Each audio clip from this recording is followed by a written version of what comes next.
దొండకాయ ఫ్రై చేసుకోబోతున్నాం lunch box style. Video చివరి వరకు చూడండి. లైక్, షేర్, సబ్స్క్రైబ్ చేసి పెట్టుకోండి. ముందుగా మనం దొండకాయల్ని ఇలా సన్నగా కట్ చేసుకోవాలి. మనం ఎంత సన్నగా కట్ చేసుకుంటే అంత టేస్టీగా ఉంటుంది.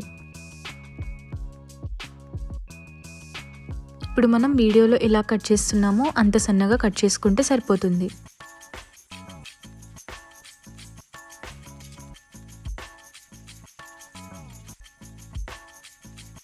చూడండి, నేనైతే ఇలా కట్ చేశాను each and every piece. Cut చేసి పెట్టుకున్న దొండకాయల్లో మనం కొంచెం సాల్ట్ వేసి బాగా కలుపుకొని దొండకాయల్ని ఇలా డీప్ ఫ్రై చేసుకుందాం.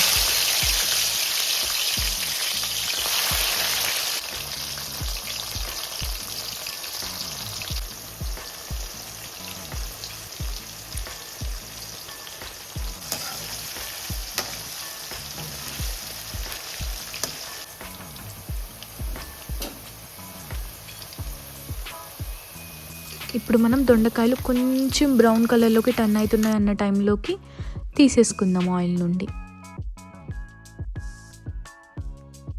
ఇప్పుడు మనం దొండకాయలని తీసుకొని ఒక స్ట్రైనర్లో వేసుకొని పల్లీల్ని కూడా ఆయిల్లో ఫ్రై చేసుకొని ఇలా సైడ్కి పెట్టేసుకుందాం.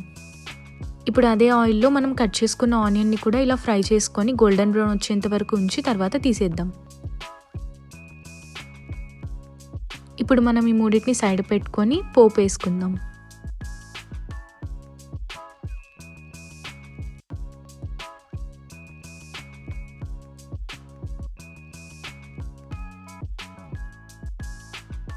ఇప్పుడు పోపు బాగా ఫ్రై అయిన తర్వాత దీంట్లోకి మనం సైడ్ పెట్టుకున్న దొండకాయలు, పల్లీలు, ఆనియన్ వేసుకొని బాగా మిక్స్ చేసుకుందాం. ఇప్పుడు దీంట్లో మనం ఇంట్లో తయారు చేసి పెట్టుకున్న కొబ్బరి కారం వేసి ఒక 5 to 10 seconds అలా కలిపి సైడ్కి పెట్టేసుకుంటే మన దొండకాయ ఫ్రై రెడీ. మీకు ఒకవేళ సాల్ట్ మిస్ అయితే మీరు కొంచెం లాస్ట్లో వేసుకోండి. మేము కొంచెం సాల్ట్ తగ్గిందని లాస్ట్లో వేసుకున్నాం. Please like, share and subscribe.